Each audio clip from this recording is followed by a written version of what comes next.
Hi, Stuart Bruce here, and I am the Spare Time Property Investor. In these podcasts, I'm going to share tips, tricks and lessons that I've learned and will hopefully help you, especially if you're still working the 9 to 5. Hello and welcome to another episode of the Spare Time Property Investor podcast.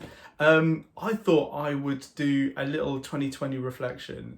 We're just getting into Christmas now. I hope you have a fantastic Christmas, by the way. I hope you're all prepared and ready, and you're not in a tier 4 now without having all your presents bought and things like that, and experiencing the kind of stress of trying to piece things together at the last minute. But I really do hope you have a fantastic Christmas. But this is, I thought I'd put together like a little 2020 reflection, because I'm sure, like a lot of people, I wasn't expecting a global pandemic when I was planning for 2020. And first off, I'd like to say, if you've made it through this far, you've been able to pay your bills, keep a roof over your head, keep a job, keep things moving forward, you've done fantastically well, because this is one of those once in a generation events, like wars. Pandemics are very similar in terms of the impact it has on the country, the economy, individuals. The amount of impact it's having on people's mental health, for instance, relationships, everything is huge. So if you've got this far and you're kind of living relatively well, it's fantastic, really well done. And it only bodes well once we're through this, because I think there will be some fallout, more further fallout after the initial vaccination gets out and the government starts putting back some of the support. But I think if we've done it this far and you've managed to keep things going, it's great job, really well done. So going into 2020, I had my plan set out. I love planning. I love having things in order, and having really clear kind of structure to what I want to do. So I had plans, and they included, getting another property, starting some rent to rent and things like that, and then I went on holiday in about February, I think. We went snowboarding, and as we were coming back, it was really clear that something was happening. And then not long after, we went into lockdown, and everything we had planned seemed to rely on us being out there and getting in for viewings and things like that. And I was speaking to people, landlords who were looking to maybe work with us, but because of the pandemic, they totally switched off, because they just wanted to batten down the hatches and see what was happening. So a lot of that stuff had to get adapted, changed, put on hold for a minute. So what we did instead, I started this podcast, for instance. This is something I wanted to do eventually, but I just brought it forward because actually, at that time in the first lockdown, I couldn't get out and see people and meet people and things like that. But what I could do, I could connect with people over the internet. So I set up a couple of calls just to kind of network a little bit, but then decided actually I might as well record these and start the podcast. So in May, I started the Spare Time Property Investor podcast, and now I think this episode is number 37, getting towards 3,000 downloads. So I'm so happy that I started this, and I've met some absolutely fantastic people along the way, because obviously I do some interviews as well as the solo episodes, and the people I've met have been so positive, so inspirational, and have shared so much knowledge. It's been fantastic, and it's a much better way for me to network, to be honest, to meet people on a more kind of personal way, in a more personal way. I know it sounds strange because it's over Zoom, but when you go to networking events, it's very, hi, hello, this is what I do, here's my business card, on to the next person. Whereas doing this, it feels much more like I'm building relationships, and hopefully as listeners, you can hear that and you're benefiting from those conversations that I'm having with people. I really hope you benefit from that. So that was one of the things that I did that I didn't have in my plans. That wasn't in my 2020 plans. The second thing was, off the back of one of the interviews,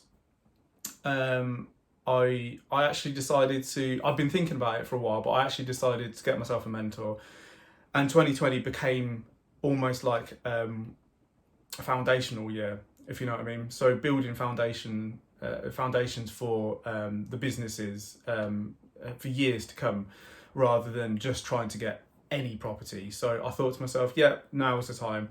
So I started working with Andy Graham, my mentor, who is fantastic help. He's helping me to build a scalable HMO business with kind of elements of rent to rent and everything like that. So that's been really fantastic.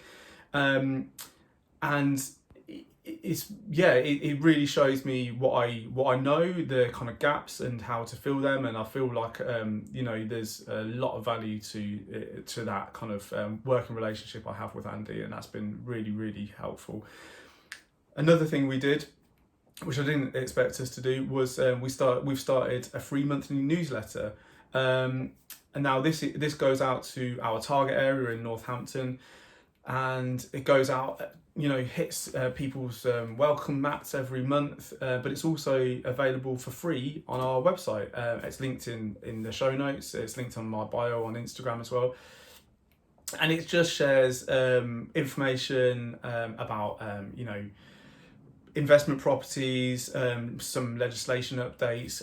Lara does a piece in there every month about some interior design tips or little tricks and things like that you can use to make your property better. So this is all free content that we're putting out there, in the hope that people will then see that we're doing some good work, have some good knowledge, and then start approaching us. And I've had some fantastic calls off the back of it. I've got some people lined up, hopefully for next year, who I will end up working with. Touch wood, I don't want to jinx it, but it's had a really good response. So yeah, that's fantastic as well. And then one of the other things is talking about Lara. I helped Lara put together her online gold leaf course. Now this is something she was doing before the lockdown. She was doing in-person workshops, teaching people how to use gold leaf so they could upcycle furniture, they could maybe kind of augment their kind of art and things like that by adding some gold leaf and things like that. So it was something that we talked about maybe last year, about doing an online version, but again it brought it forward. It brought it forward in terms of needing to do it, or having the kind of feeling that we needed to do it. So worked really hard to put that together, and now it's live, it's out there, and you can buy it. There's still time to go and get yourself a little gift card to give to one of your loved ones if they would like to learn how to gold leaf. So yeah, it's another great thing that we managed to do, which we just weren't expecting. And this isn't just about what I've done. I hope that you've been able to adapt. I hope you've been able to kind of react to what's happening in the world positively, and maybe done things differently to what you're expecting to do.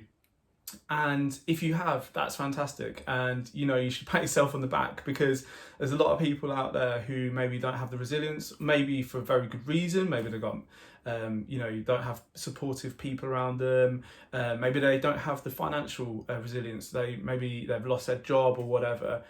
But if you've managed to kind of react to this and adapt and do something different, you should really, really, really feel proud of yourself, because this is such a challenging year, the weirdest year I've ever known.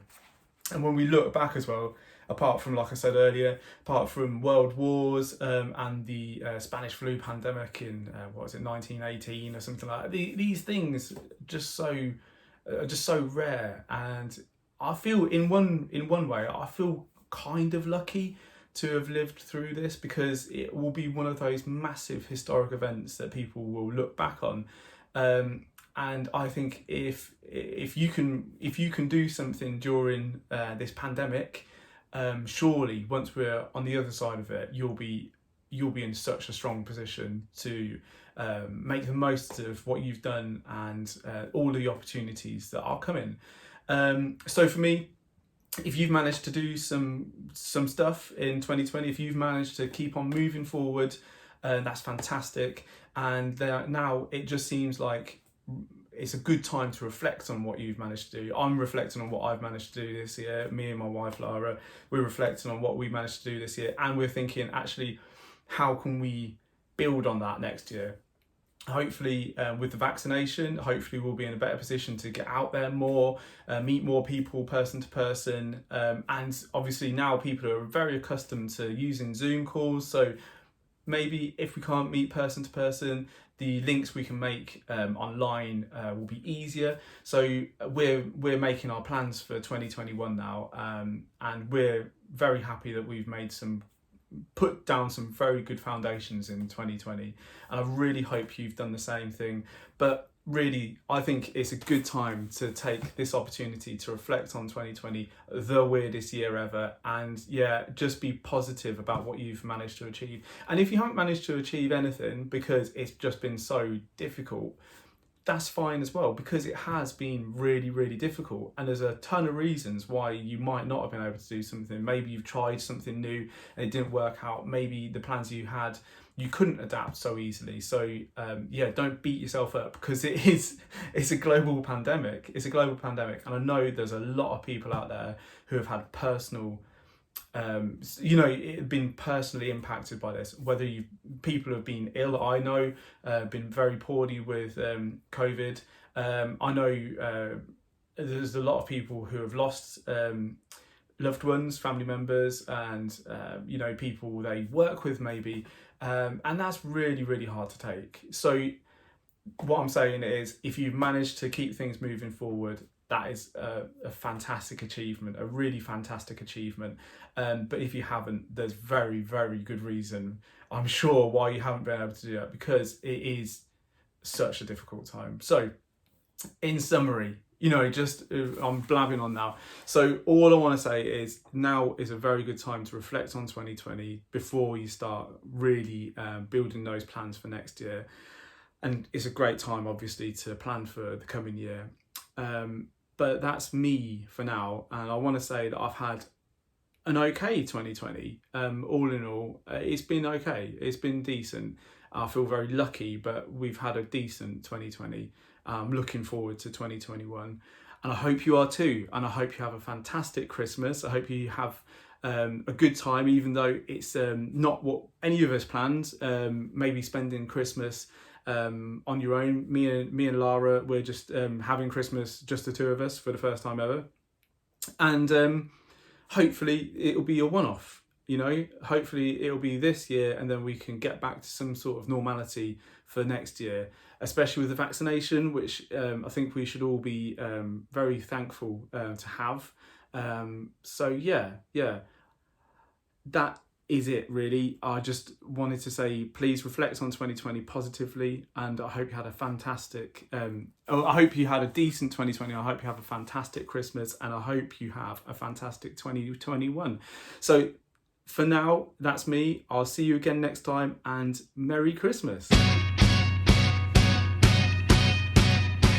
Thank you so much for listening to my podcast, and I really hope you enjoyed it. If you have, please leave me a 5-star review to help other people find it, and don't forget to hit that subscribe button.